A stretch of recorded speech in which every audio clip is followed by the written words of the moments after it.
Good afternoon and welcome to Washington Week's digital show, Washington Week Recommends. I'm Yamiche Alcindor. Each week, I recommend great reporting that I think deserves your attention. And today, I want to highlight a Rolling Stone article from Patrick Reis and his colleague titled Trump's Killing Spree, the inside story of his race to execute every prisoner he could. It's a detailed and troubling look at the unusually high number of federal executions that took place in the final months of former President Donald Trump's tenure. And Patrick Reis joins me now. So, Patrick, thank you so much. Welcome to Washington Week Recommends. Talk to me about the thesis of your article. What exactly would you say is the meat and bones of this? It was a great article, and I want to make sure people really get it from you. At the heart of the story is, as we put in the headline, a killing spree. Over 60 years, there had been 3 federal executions. One of those was Timothy McVeigh, the Oklahoma City bomber who killed more than 100 people. Donald Trump oversaw the executions of 13 people in 6 months, including 2 separate stretches where he oversaw 3 executions in 4 days. Many of these people had been on federal death row for decades, and there was sort of an informal understanding for 17 years that there was a moratorium on the federal death penalty.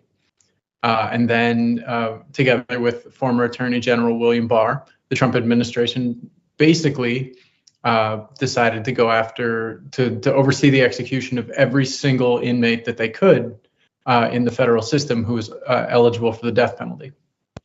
In that time, there were, it was also at a time when the Trump administration was engaged in a pardoning spree of the president's close political allies and a period of deep lawlessness as he was attempting to overturn an election in the world's longest continuous democracy. And so the contrast of the two, combined with the atmosphere of the times, you have to remember this was right at the heart of COVID. This was 6 months. This was basically, these 6 months were the 6 months that followed the George Floyd protests. Most people have some sort of vague inkling of what happened, but it was buried under layers and layers of fear, of trepidation, of controversy, of terror, that it went ignored in a way that in any other administration, I believe it would have been the central news story of the time. It's so important when you say that you put it in a context. There was so much going on during that time period, and all of the things that were going on sort of in some ways let this story get overlooked. I want to highlight something that you wrote about Brandon Bernard. Now, he's a man who at 18 years old, he participated in a double murder, but by 40, he was a counseling high at-risk youth and close to his family. And you wrote this about Brandon Bernard. You wrote, I just want to make sure, he said he became the 9th of 13 people executed in the final 6 months of the Trump administration, more federal executions than the previous 10 administrations combined. Of the 13, 6 were put to death after Trump lost the election. His Justice Department accelerating the schedule to ensure they would die before the incoming administration could intercede. Before Trump, there had only been, as you said, 3 federal executions since 1963. In January 2021, Trump oversaw 3 executions during a single 4-day stretch. So you talk about sort of this as a killing spree, and you laid it out so importantly there when you talk about the juxtaposition of all this. So let's talk about the politics of this. Why in the world did this happen based on your reporting? As my colleague and I reported, Trump was openly telling people that by engaging in this before the election, he would insulate himself on any charges that he had, quote, gone soft on crime. 2 years before this began, he signed the First Step Act. This was an initiative began under the previous administration, a legislative push began under the previous administration that then Trump shepherded through Congress. It is probably the single most popular thing that he was behind in terms of a bipartisan basis, because the First Step Act involved criminal justice reform. It brought back some sanity to sentencing. It brought back the idea that for some people, and this was a departure from, as extreme as this sounds, this was a departure from the previous system, that there were people who could be rehabilitated, that there was value in people who commit crimes and are convicted of crimes re-entering society in a productive and positive way. But as the years went on, the president developed a fear, or you could argue a phobia, that some in the primary, or particularly in the general, given that it was an uncontested primary, would see him of having gone soft and having lost that hard edge in 2016 that he had had brought. I don't know that anyone would have felt that way, but Trump was telling people in the White House that that was his fear. And as such, he felt that these set of executions would insulate himself against that criticism. Now, the driving force behind this on an ideological level was Attorney General Barr, who has long believed that the death penalty is a just part of the criminal justice system. Wow. And as you talk about that and talk about what Attorney General Barr thinks about the death penalty, I want to ask you, why were federal executions so rare before Donald Trump? And how did this sort of 2-decade moratorium on federal executions, how did it come about? So the Bush administration was responsible for, the George W. Bush administration was responsible for a few executions, as I mentioned, Timothy McVeigh. And then after that, it tailed off a bit. The Obama administration had no interest in pursuing executions, and as such, there were none during President Obama's tenure. And for a long time, it looked like that would hold. There was not, I should add, a formal change. The death penalty was and remains to this day the law of the land in federal court. And indeed, as we reported, the Biden administration is pursuing is pursuing the death penalty against a man who was convicted of murdering several people in New York in what is widely viewed as an act of terrorism. Wow. I want to also ask you about how this is playing with the Republican Party now. Obviously, Donald Trump is not in office. He lost the 2020 election, despite the fact that he wants to say he won it. But I wonder if you could talk a bit about how the current Republican Party, how current elected officials, how they see federal executions, and if you got sort of any response from your reporting. So the Republican governors picked up where Donald Trump left off when he was voted out of office. There have in many Republican-led states, the death penalty is a state law, and it's available to juries. And when given the opportunity for clemency, Republican governors have largely, particularly some high-profile Republican governors such as Ron DeSantis and Greg Abbott, have continued to pursue the death penalty and declined to commute sentences to life in prison. In terms of our reporting, I heard from a lot of people, some who were personally horrified by what happened, but others who felt that this was justice and who felt that this is an acceptable punishment for a crime, and in many cases, the only acceptable punishment for a crime. What I haven't heard much of is people who have witnessed an execution or who have been close to a person put to death, who have felt that justice was done, who have felt that the process was in any way restorative of our society.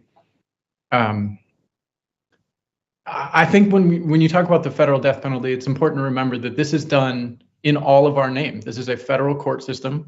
This is supposed to create national justice. And as people living under that system, when someone is put to death, we are, however infinitesimally small, we are a part of that. And it's something that we should be aware of because it's being done in the name of the society that we all vote in.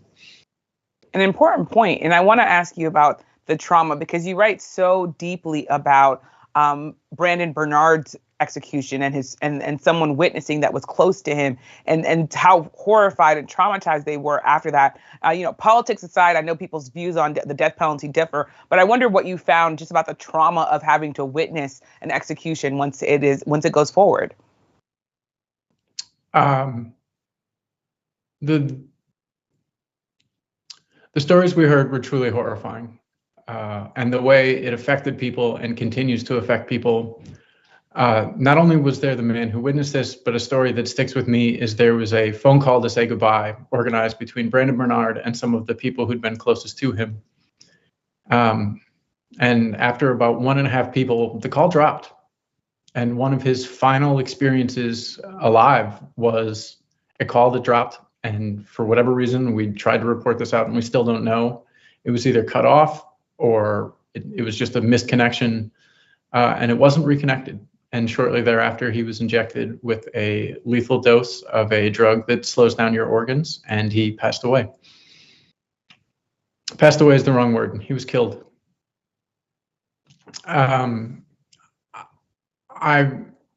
want to be sensitive to the fact that Brandon Bernard, Lisa Montgomery, and the other people mentioned also were either directly responsible for or played a role in taking lives. And there's grief on all sides of this.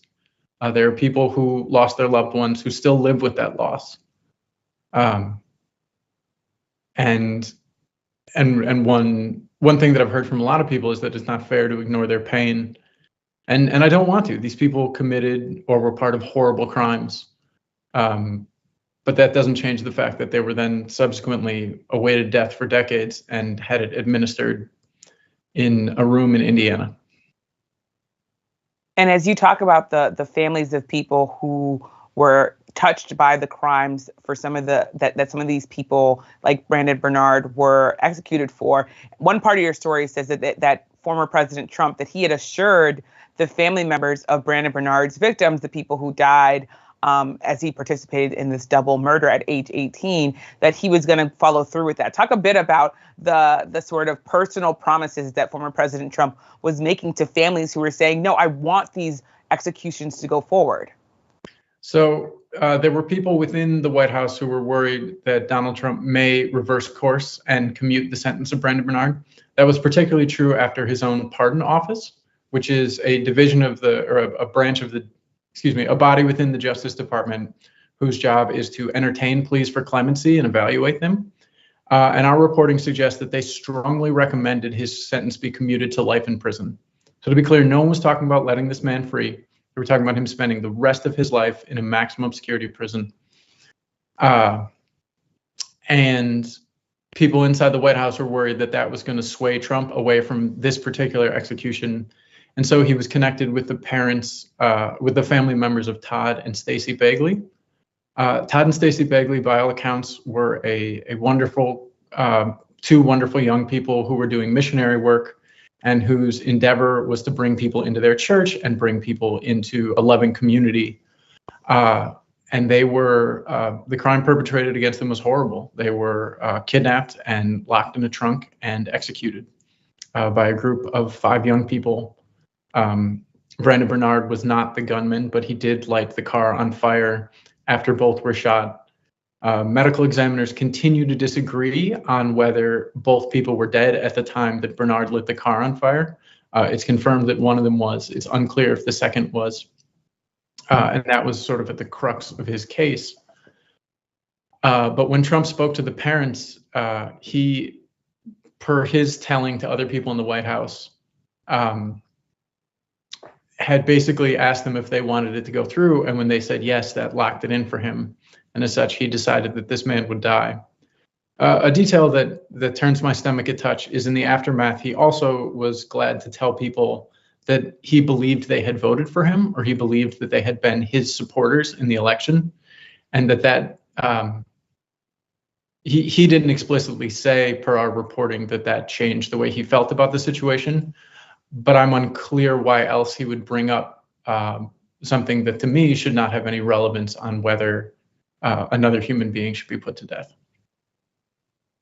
I also want to ask you, looking forward, about President Biden, because what you just talked about is so moving. You have, of course, both sides. You have a family that is reeling from the loss of a loved one, but you also have people who are saying, I don't want this person who made a mistake at 18, a horrible, terrible mistake at 18, to be put to death by the government. President Biden at one point was campaigning on ending the federal execution and death penalty. But from my understanding and from your reporting, his administration has pushed for the death penalty in cases like the Boston Marathon bomber, who I'm wondering if you could talk a bit about where this goes now and how the Biden administration is approaching this issue. So it's worth noting that between someone being sentenced to death and actually being executed, there are a long string of court cases. There are numerous ways in which sentences can be commuted. And in many cases, the sentence is simply delayed long enough that it never comes to pass. And I believe that is what the Obama administration had somewhat expected to happen with the prisoners on federal death row. And as such, they did not take, President Obama did not commute these sentences of the people who were executed.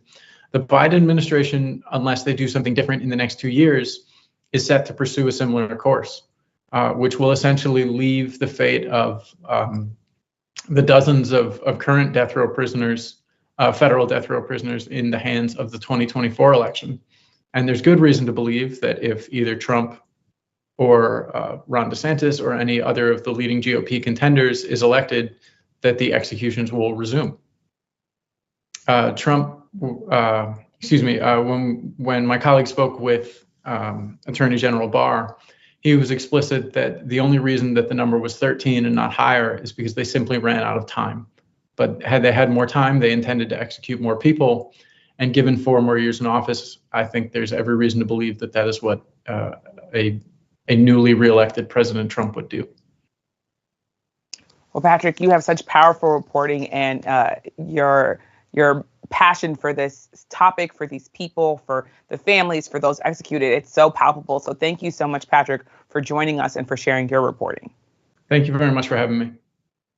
And thanks to all of you for watching Washington Week Recommends. You can find us here every Friday at 12:30 p.m. Eastern. And tonight, of course, be sure to tune in to Washington Week on PBS. We'll discuss President Biden and House Speaker Kevin McCarthy's first meeting face-to-face since he's been elected Speaker. They talked about the debt ceiling. We're also going to talk about the FBI search of President Biden's vacation home and policing reform efforts following the tragic death of Tyree Nichols. Thanks so much for watching, and we'll see you this evening.